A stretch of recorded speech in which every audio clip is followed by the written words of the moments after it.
This video is brought to you by our amazing supporters over at Patreon.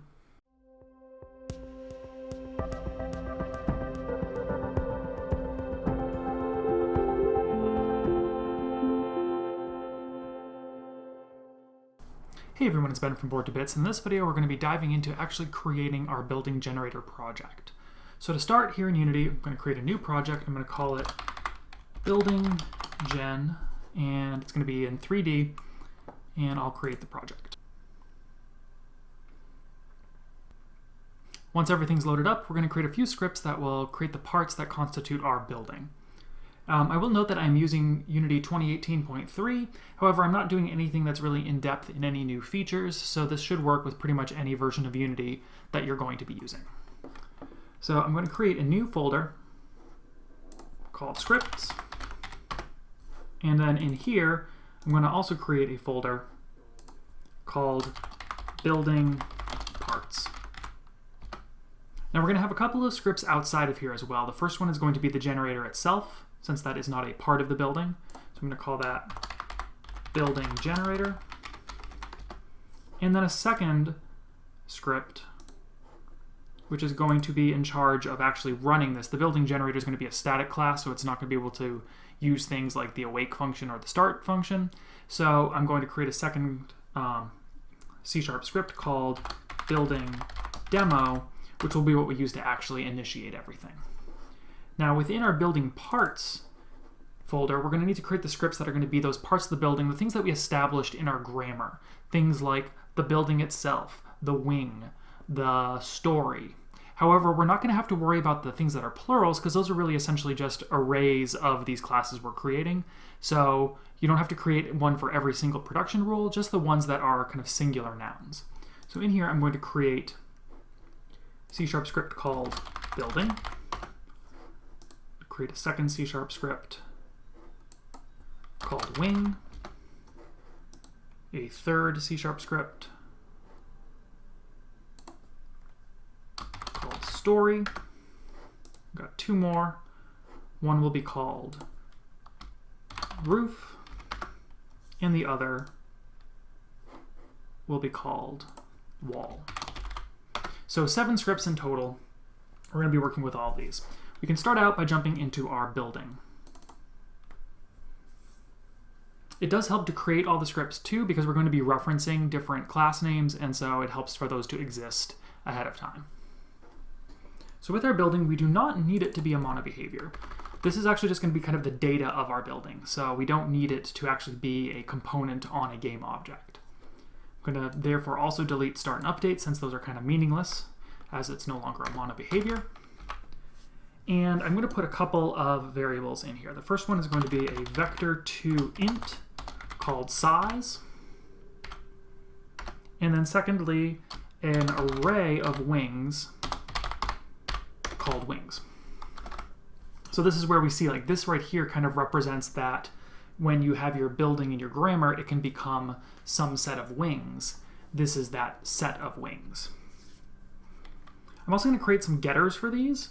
We're never going to need to kind of actually set these things externally once the building is created, but I may want to obviously get the data about these two pieces of information. So I'm going to create 2 getters for these. One is going to be public vector2 int size. I'm going to capitalize that. It's going to get return size.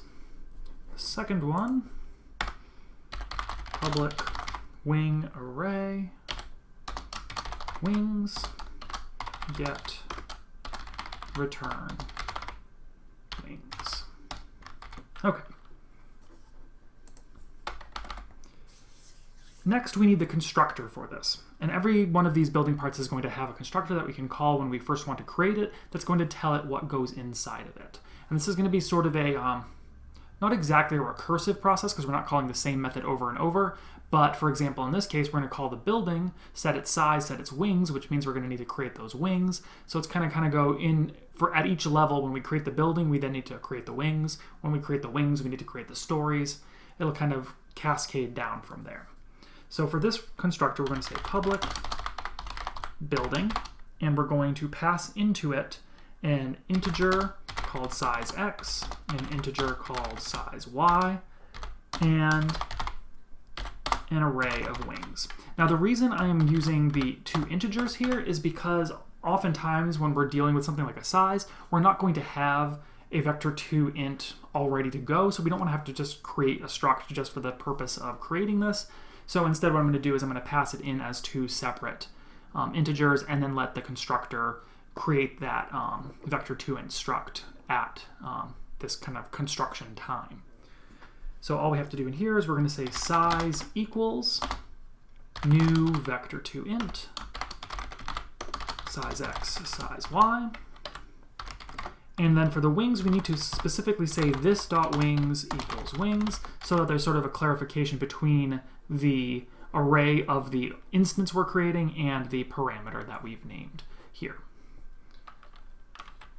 The last thing we're going to do, and we're going to do this within all of our building parts, is we're going to do a override method called toString. And what toString does is basically any object that you have in C#, you can call a method on it called toString, and it will give you some sort of string representation of it. It may be kind of some very basic information about it. It may be a little bit more descriptive. It really depends on how that is implemented. And this is something that is implemented at the very root kind of object class. So everything technically has a toString method. How that method works depends on whether or not it's been overridden. So in this case, we're going to say public override string toString. Oops. There we go. And you'll notice it'll start off by saying return base toString. This just basically means it's going to look at parents until there's some declared method of toString. However, we're not going to do that exactly. We're going to instead create a new string variable called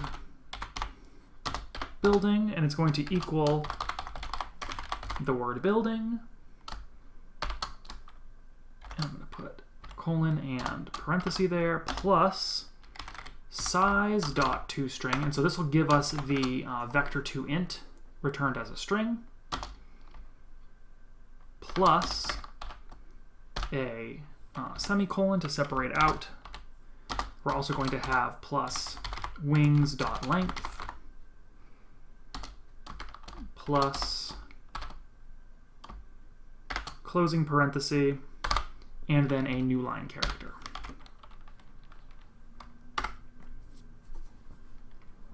And then from there, so this right here is going to tell us our building size as well as how many wings it has. Then from there, we're actually going to iterate through all our wings and have them print out their information. So we'll say here, for each wing W in wings, and then we'll concatenate onto this a tab plus that wings toString method, which obviously we haven't declared yet, but we'll get to that in just a few minutes. And then another new line. Finally, we'll simply return that building string. So what this gives us a way to do is to say, like, without having to render the full building, see some data about the building, so that if we're having something weird happen, or if, say, our rendered building is doing something that we don't expect, we can look at the toString results and say, oh, okay, it's because, you know, our wings are overlapping, or some other piece of information that we would want to know. So now we're going to jump into our wing class. Inside of here, we're going to delete monobehavior. We're going to delete start and update. And we are going to, again, set some variables. The first one is going to be a rect int this time called bounds. And the reason for this is that for our building itself, it's sort of, we're kind of considering the space locally. It's always going to start at 0, 0, and that's going to have some sort of maximal size on the x and y axes. For our wing, however, it could technically start somewhere, say, in the middle of the building and then go to, or end at some point within the building. So we need to know both the minimal and maximal points of this rectangle. So that's why we're setting up a kind of bounding rectangle for that. Then we're going to have our array of stories, and we're going to have a roof. Actually, we do want this to be renamed as stories, not single story, because it is an array. Next, we can create our public getters again. Now, there's a second way we can do this, which is if we click on here, right-click and do quick actions and refactorings, or we can hit Control period. We will get the option to encapsulate the field bounds, but still use the field. And if we click on that, what we get is basically the same idea. We have a public reference that's going to return us a rect int. It's going to give us the capitalized name that we see up here.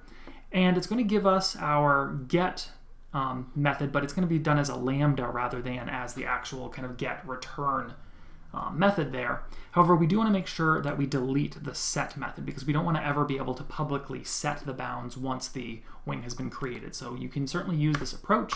Just make sure that you delete the sets when you do so. Same thing we can do here for our stories, and I'm going to do the same thing, encapsulate fields, still use the field, delete the set. And then lastly for roof, this is a little bit more complicated. We can still technically do Control period and encapsulate roof. However, there is a little bit of a ambiguity here because we have the class named roof as well as a property named roof. And so typically what I'll do in these cases is I'm simply going to add in the word get before it so that I kind of know that there's a difference there. I think it will still technically work because you are using the dot operator, so you know that you're calling the property, but just for clarity's sake, I tend to like to add that get in there, but you can certainly approach that however you would like.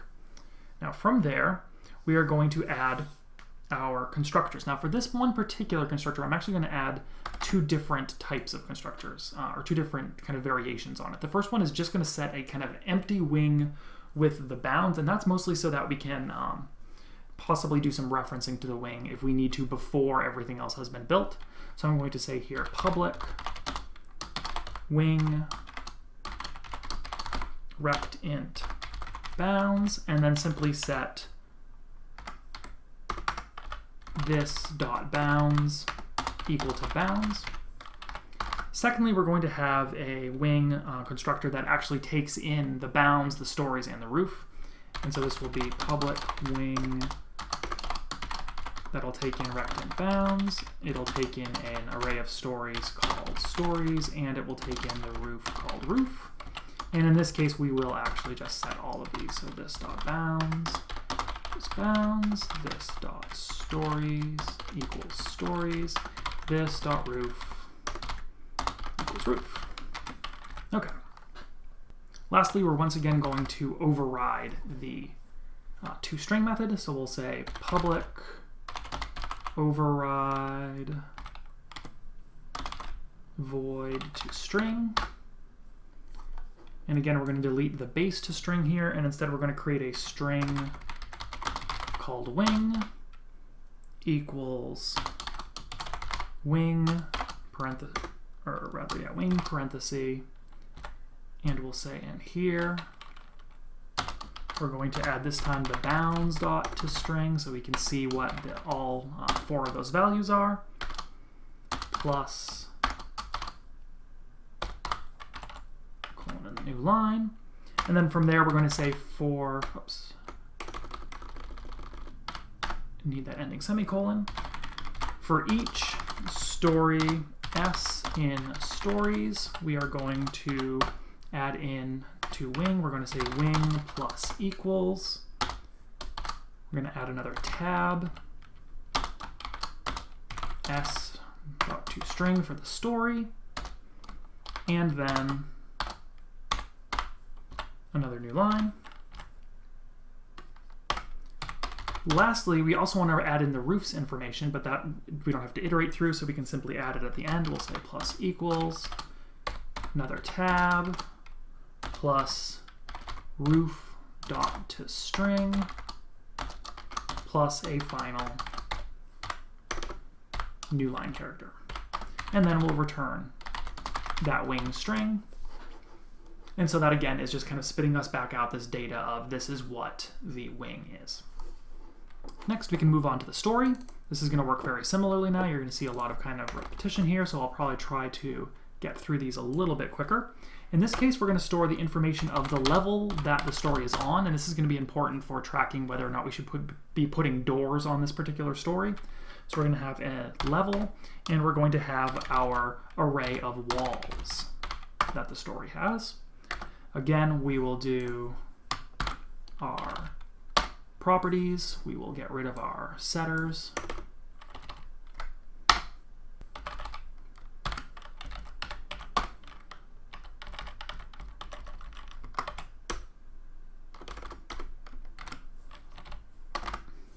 Let's create our constructor. So we'll say a public story. We'll take in an int for level. It will take in an array of walls called walls. And it will set this.level equals level. This.walls equals walls. And once again as well, we will do a public override to string. And in this case, we will create a string called story equals story plus the level.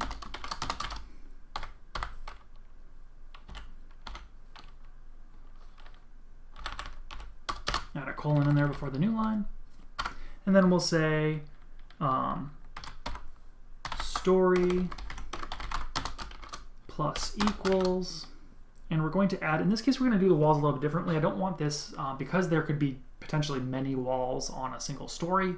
I don't want the printout to be too long vertically.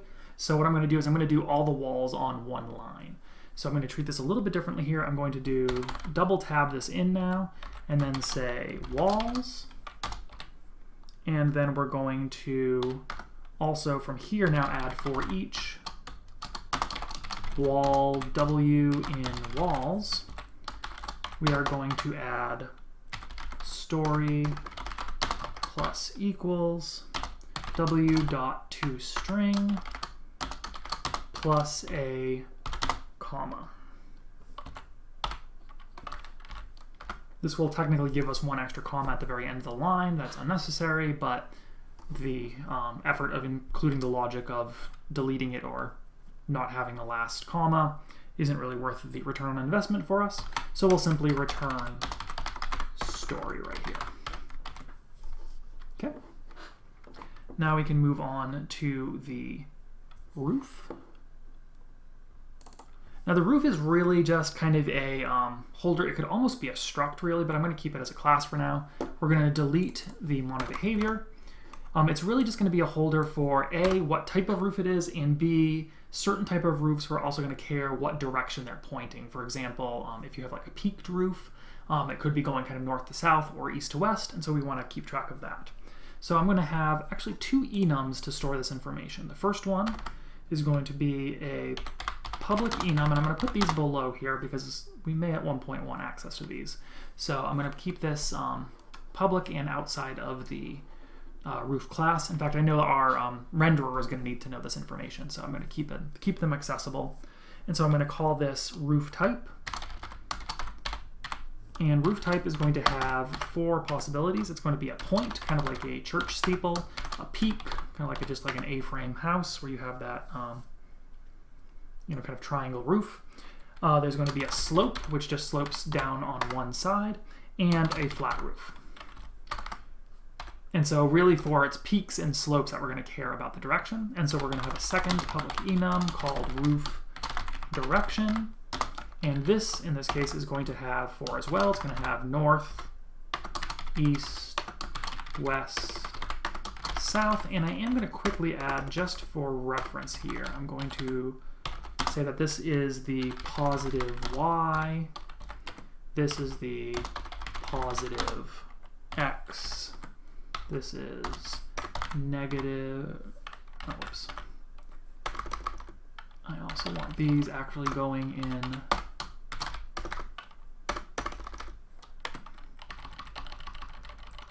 proper order here. This is going to be the negative y, and then lastly west will be negative x. Okay. So with those in place, now we can simply create our roof class itself. So we're going to have a roof type called type, a roof direction called direction. We'll again add our getters for these. Delete the set.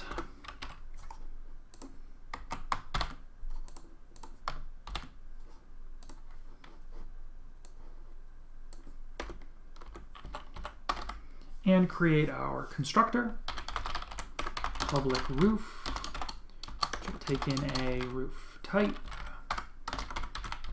roof direction,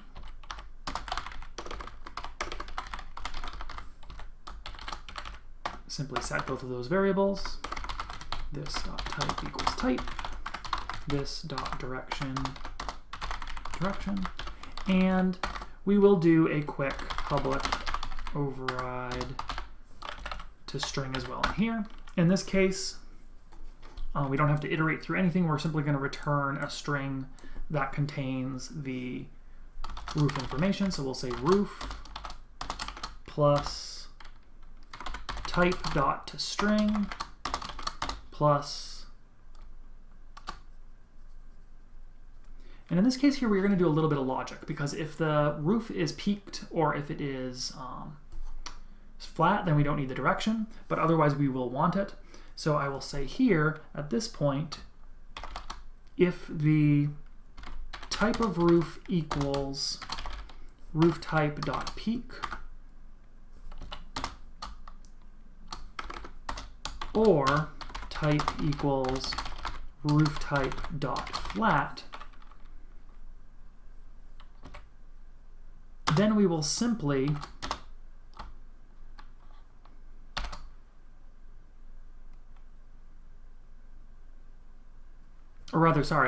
if it is peak or slope, then what we will want is we will want to add a comma and the direction dot to string. However, so basically checking this whole thing right here is going to be one big kind of conditional check. So if it's a peak or a slope, then we do add a comma and add the direction. Otherwise, we can simply add an empty string in case all that. So this is all basically either we're adding this or just kind of adding nothing. And close that one, so that we're not getting kind of a flat roof with the direction of north, which is meaningless. Save that. And also note that we don't need to specifically override the two strings for our enums, because they will simply give us back the actual names here. Lastly, we're going to do our wall, and our wall is probably the easiest of all of these. We can actually delete not only monobehavior, we're also going to delete class, and we're going to make this an enum, because all that our wall is really just kind of a single, right? Whereas roof here has kind of a type and a direction, a wall is just its type. So we're simply going to make this into an enum, and it is going to be either empty, it's going to have a window, or it's going to have a door. And so this gives us all of the parts that we need for our building. Next, we're going to create an initial call for our building generator. So our building generator is also not going to use monobehavior, it is not going to have a start or update, and it is going to be a static class, meaning that we can call it from anywhere. And really this just kind of exists. It's never going to exist as an instance. We can just call this, it's going to do something for us and return it to us. So we're going to create a method in here called public static. It's going to return a building for us, and it's going to be just simply called generate. And what generate is going to do is it's going to return a new building to us. In order to do this, we're going to have to, like I said, kind of do this cascading call of things. And right now I'm going to write this just to kind of show what it's creating, but eventually we're going to break this out into our individual pieces so that we can customize the generation process. Right now this is always going to produce the exact same building, every single time. So the first thing we're going to do is we're going to return a new building, and we need to pass in a size, so I'm just going to make it a 4x4 building. So 4 on the X, 4 on the Y, and then the last thing it's going to need is the set of wings. And so how we're going to create the wings is we're going to create a new wing array, which is going to contain a new wing, which again here now wing needs its bounds, and we're going to actually use this and we're going to give it all the things it needs. It's going to take its bounds, its stories, its roof right away. So we're going to create a new wing, which is going to contain a new rect int of 0, 0, 4, and 4. So this is going to go all the way from the minimal point of the building all the way to the maximal point. Again, all of this, we're hard coding it right now. We're going to be making this procedural in the next coming videos. So we're going to create the new rect int. We're going to put in a new story array for the stories, which again is just going to create a new, inside of this array is just going to be a single new story. It's going to be at level 0, ground level, and it is going to also contain this array of walls, which is simply going to be a new wall array of size 4 times 4 times 2. And what this basically is saying there's 4 pieces of wall on the x-axis, 4 pieces of wall on the y-axis, and there's going to be a north and south wall and east and west wall, so we need to double both of these. So that's how many walls we're getting there. And then lastly, inside of our wing constructor, we also need a new roof.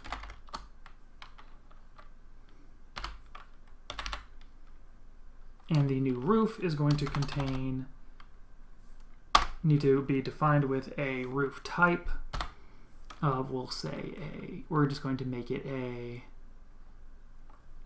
flat roof, and that is actually making me think of something here, which is, yes, actually I don't want that in there at all, because what we want is in our roof, I forgot to do this, we want to add some defaults here. So basically to say, like, if we just want to drop in a roof by default, a roof's type is going to equal roof type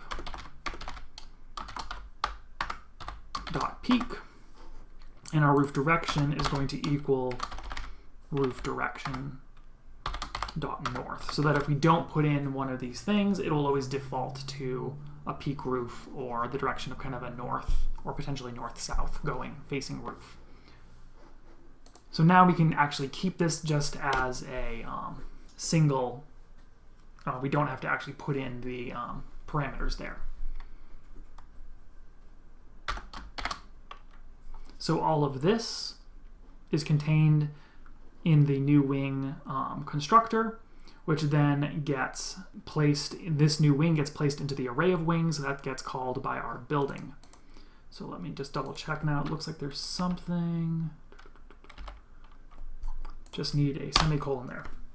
So this is really kind of a long and convoluted single line call, but we're going to be breaking this down in the next few videos to see what's actually happening in here. But what it's really doing is creating a building, which is then internally creating its array of wings, which is creating a single wing, which is creating its own array of stories, which is creating a single story with a bunch of empty walls and a default style roof, so that we're always going to get this very generic starting building when we just call this generator right now. Now finally, in order to actually call this generator, we need to actually have something running in our game. And right now, because nothing is a mono behavior, nothing can actually know when the scene has started, which is why we have our building demo class. Just the last thing we'll be working with here. Opening this up, keeping the mono behavior this time, and in here what we're going to do, I'll delete update, we don't need that, but in our start method, I will create a building B, which equals the result of a building generator.generate call. So this will return us a building. And then I'm simply going to debug.log b.toString. So with all that, let's double check Unity, make sure we don't have any outstanding errors that are going to stop us from compiling. We look good there. I'm going to create a new empty object in the scene. I'm going to call this building demo. I'm going to add a building demo component to it.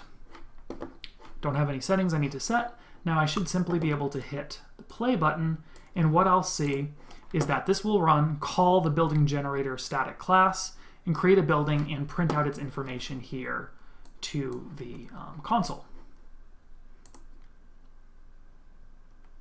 Sure enough, what we see here now in the actual console like top window, we only see the first couple lines, and this is because there could be multiple messages and Unity kind of contains it. However, this lower half we'll get to see the full answer here, and so here we get, it's a building, like we say, we have a size of 4 and 4.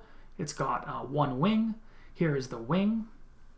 It has its bounds of 0, 0, and the width of 4 and 4. And then it's got its single story listed. And we see the wall, each wall here, we've got the 4, we could presume these are like the 4 south walls, the 4 east walls, the 4... Oh, I did some incorrect math there, and I apologize for that.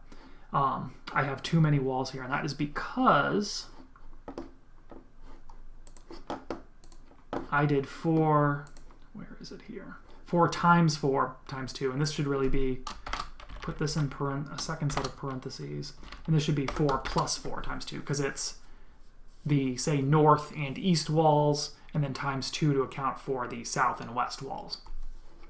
But by multiplying that, I was getting about 32 walls, when really what I want is just 16. So let's save that quickly, rerun, let this compile and rerun.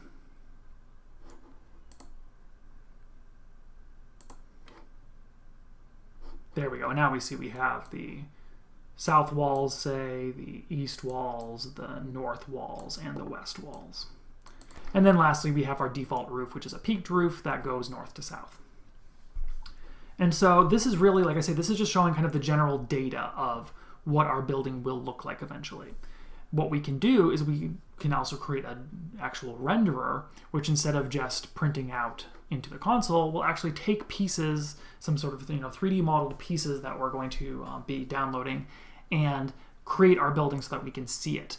And we're going to do that in our next video before we get into actually kind of procedurally generating the building, so that as we start creating our generation process, we can actually see the building evolving as we develop those algorithms for how we want to generate our building. So in the meantime, thanks for watching. Thanks for following along with this video. It was a lot of different scripts that we were kind of building up, a lot of setup work, but we're going to be able to dive into actually kind of creating a real building in our scene and then making it generate itself in new and interesting configurations. In the meantime, if you've enjoyed this video, please give it a like. You can always subscribe to the channel to get alerts when new videos release. Also consider backing on Patreon, where you can get exclusive project files and early updates. Thanks for watching, and I'll see you next time.